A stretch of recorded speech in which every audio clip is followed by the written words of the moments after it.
아직도 버섯볶음 하실 때 소금물에 데치시나요? 그렇게 하지 마세요. 그러면 식감이 쫄깃하지 않고 물렁해진다고요. 정말 맛있겠죠?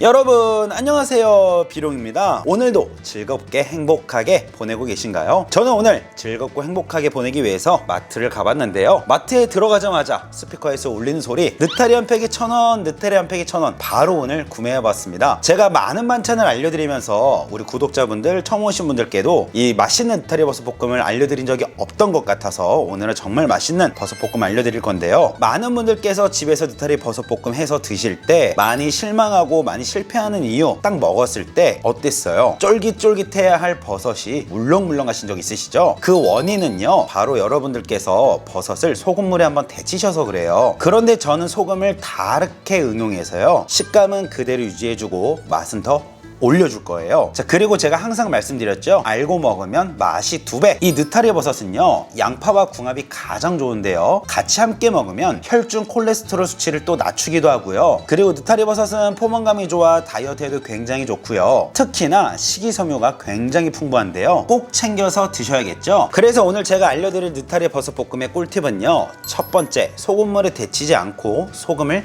다르게 응용하라. 두 번째, 버섯은 씻어야 되는지 안 씻고 조리해야 하는지도 알려드릴 거고요. 세 번째, 어떤 양념과 어떤 채소를 넣었을 때 색감도 맛도 좋은지 바로 소개해 드릴게요. 느타리 버섯 한 팩 200g 기준이고요. 자, 느타리 버섯 어떻게 손질하는 게 가장 효율이 좋게 손질하는지 알려드릴 건데요, 느타리 버섯을 딱 잡아보세요. 그렇게 잡았을 때 밑둥 제거하라고 인터넷에 알려주죠. 자, 밑둥이 어디까지인 것 같으세요? 자, 많은 분들께서 여기를 많이 자르고 요 밑둥을 다 버리시는 분들 많거든요. 사실 밑둥이 깨끗하면은요, 그냥 쭉쭉 찢어 바로 그냥 모두 다 드셔도 되거든요. 그래서 저는 밑둥 같은 경우에는 딱 1cm 정도만 잘라서 제거하고요, 여기서부터는 쭉쭉 찢어 사용을 하는데요, 자, 한번 보여드려 볼게요. 자, 밑둥에서부터 0.5cm에서 1cm 정도만 톡 잘라주시고요. 자, 이 상태에서 가닥가닥 쭉쭉 찢어 준비해 주시는 거예요. 자, 그리고 작은 것들은 괜찮아요. 그런데 유난히 또 이렇게 큰 친구들 있죠? 자, 이렇게 두텁고 길이가 긴 느타리 버섯은요, 잡아서 반으로 쪽 갈라 준비해 주세요. 자, 그럼 이렇게 준비한 느타리는 씻고 조리해야 할까요? 아니면 씻지 않고 조리해야 영양소를 그대로 유지할 수 있을까요? 자, 생각해 보세요. 느타리 버섯 쫄깃하게 하기 위해서는 안 씻는 방법도 있지만 우리가 직접 재배한 버섯이 아니기 때문에 개인적으로는 좀 찝찝함을 덜어내기 위해 씻는 것을 추천하는데요, 씻을 때는 박박 씻는 게 아니고요, 가볍게 물을 받아서 버섯을 넣어 살짝만 적셔 씻어주시고요, 바로 다시 채반에 옮겨 담아 물기를 빼내어 줄 텐데요, 이 과정을 빨리 해주셔야 하는 이유는 최대한 느타리 버섯에 물기가 없게끔 하기 위해서 채반에 받쳐 준비해요. 자, 그리고 느타리 버섯 볶음에 들어갈 채소들 넣어줄 텐데요, 자, 대파는요, 송송 썰어 준비하신 분들 많으신데요, 그렇게 하지 마시고 2-3cm 간격으로 썰어서 살짝 큼직큼직하게 썰어 준비해 주세요. 자, 양파 한 개는 살짝 두껍게 슬라이스 썰어 준비하고요, 양파가 많이 들어가는 것 같지만 볶고 나면 양파 숨이 살짝 죽어 한 개 정도 넣어야 양이 좀 푸짐하답니다. 자, 그리고 홍고추 한 개는 꼭지 똑 떼서 준비해 주시고요, 반으로 갈라주세요. 자, 그리고 안에 씨 있지요? 칼로 살살 긁어 정리해 주시고요. 자, 그리고 홍고추를 써실 때는요, 얇게 길게 쭉쭉 느타리 버섯 모양으로 썰어 줄 텐데, 자, 한번 보세요. 홍고추 길죠? 근데 버섯이 요만해요. 자, 그럼 볶고 나서 접시에 남았을 때 홍고추가 주인공이 돼 버리는 거예요. 자, 그럼 안 되겠죠? 자, 홍고추는 절반으로 잘라주세요. 느타리 버섯보다 길이가 길지 않게요. 자, 그리고는 홍고추를 길쭉길쭉하게 얇게 썰어 준비해 주세요. 모두 알고 계시죠? 요 바깥 부분 말고 안쪽으로 썰어야 잘 썰립니다.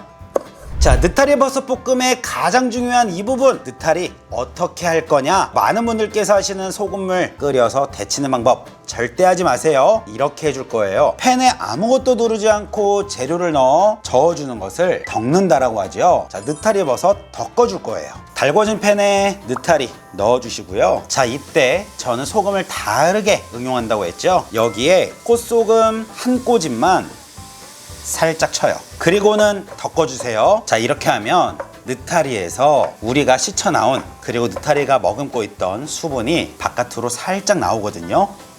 자, 이렇게 덮으면 보세요, 엄청나죠? 이렇게 소금 넣어서 덮으면은요, 느타리의 수분을 빼내어 주면서 버섯 자체가 엄청 쫄깃해지는데요. 자, 한번 보세요. 저 뜨거워도 참을게요. 엄청 쫄깃쫄깃하죠? 이거 한번 보세요.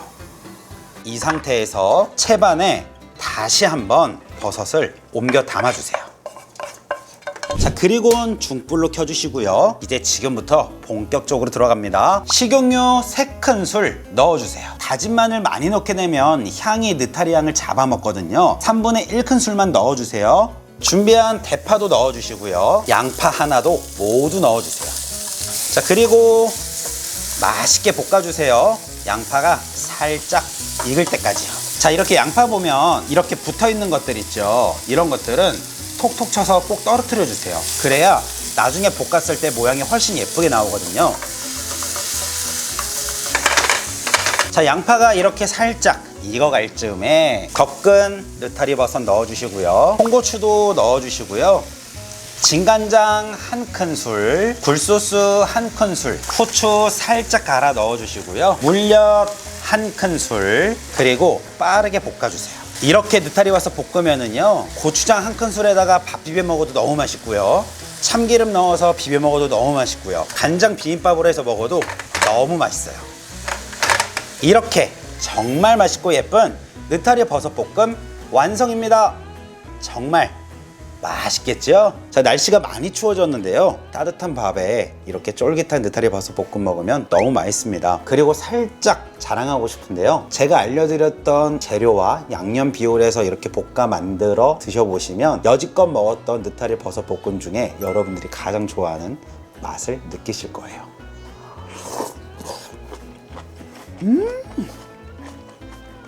와, 너무 맛있습니다. 소리가 전달돼서 여러분들이 식감을 느끼실 수 있을지 모르겠으나 사람이 씹는 걸 보면 안다고 하잖아요. 정말 쫄깃해요.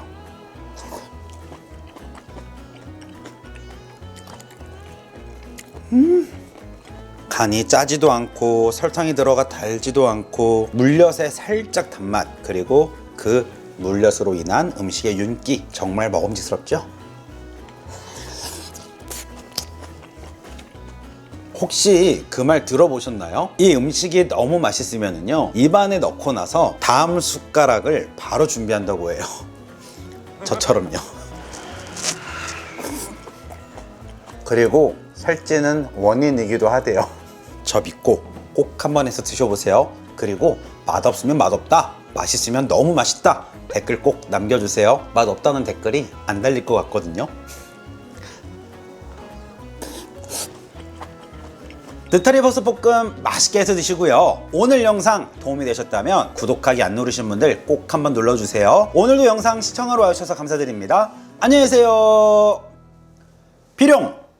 좋은 하루 되세요. 난 요리가 좋아.